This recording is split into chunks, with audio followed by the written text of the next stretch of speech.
ఇంతకీ ఏం చేశాడ్రా? ఏం చేశాడా? అటు మా ఇంట్లో ఇటు మీ ఇంట్లో వయసు వచ్చిన ఆడపిల్లలు ఉన్నారు కదా, ఊళ్ళో ఉన్న పోరంబోకు వేసాలంతా వీడికి ఫ్రెండ్సా? ఎవరి గురించి నువ్వు మాట్లాడేది? ఎవరి గురించి ఏంటి? వాడి స్నేహితుడు ఈ ఇంటికి వచ్చి వెళ్తుంటాడే వాడు. అదిగో వాడే, ఈ వెధవే. ఈ ఫోటో ఉన్నాడే వీడు. వీడు మన కాంతారావు కదరా? కాంతారావా? ఎన్టీ రామారావు కాదు. వీడి ఫేస్ ఎలా ఉందో, వీధిలో తిరిగి కత్తులు నూరినేవాళ్ళగా. చెప్తా. ఎందుకు నా ఫోటో తీస్తున్నావు? ఏంటి, ఏం చెప్పబోతున్నా ఇప్పుడు? చెప్తాగా. ఇక చాలే ఆపు, మీ మామయ్య గారు వస్తున్నారు. ఏంట్రా బయట నీ గొడవ ఎక్కువైపోయింది? అది కాదు మావయ్య, జరిగింది ఏంటంటే. చాలే, నీకేదో 5 చెల్లెళ్ళు ఉన్నారని రోడ్డు మీద ఇంకెవడో నడవకూడదా? వచ్చేపోయే వాళ్ళందరినీ పట్టు కొడతావా? అంత ప్రేమన్న అన్నయ్య అయితే చెట్టుల్లా పెరిగిపోయిన చెల్లెళ్ళకి పెళ్లిళ్ళు చేసి పంపాలి. అది నీకు చేత కాదు. పోనీ పెద్దదానికి నేను ఎన్ని సంబంధాలు తెచ్చాను? నువ్వు ఒక్కదానికైనా ఒప్పుకున్నావా? నువ్వెందుకు ఒప్పుకుంటావు?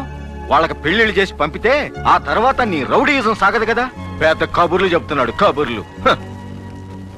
ఏంటి పెద్ద మావయ్య చెప్పేది? గొప్ప సంబంధాలు తీసుకొచ్చాడు. ఎవడో ఇంజనీర్ అన్నాడు, వాడు పార్టీకి వెళ్తే మందు కొడతాట. ఇంకెవరో డాక్టర్ని తీసుకొచ్చాడు, వాడి చేతిలో ఎప్పుడు సిగరెట్ ఉంటుంది. వీళ్ళకి ఇచ్చేనా చెల్లెల్ని? చాలే, పెద్ద చెప్పొచ్చావు. ఇవి కూడా పెద్ద లోపాలేనా? ఈ రోజుల్లో ఇవన్నీ మామూలే. ఇలాగైతే పెద్దదానికి పెళ్లి ఎప్పుడు చేస్తావు? రెండో దాన్ని మావాడికి ఎప్పుడు చేస్తావు?